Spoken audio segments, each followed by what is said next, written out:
করা দরকার ছিল। করতে পারতেছে না এরা প্রেশার।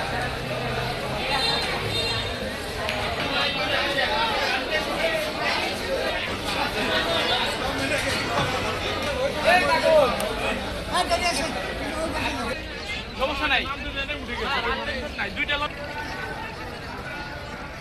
মনে করেন যে 200 টাকার ভাড়া 400 টাকা নিতেছে, এগুলো বলার মতন কোনো মানুষ নাই। আমরা সাধারণ মানুষ, বুঝছেন, আমাদের মনে করেন দেখার মতন কোনো মানুষ নাই, সবাই কিন্তু ভোট দিতে যাচ্ছে। আমার তো প্রশাসনিক একটু মানে নিরাপত্তা ব্যবস্থার দরকার, এটি তো নাই কোনো জায়গায়। মানুষের ঠেলাঠেলি লঞ্চে গাড়িতে সিন্ডিকেট করে ভাড়া নিতেছে, 2 টিয়ার ভাড়া 10 টিয়া।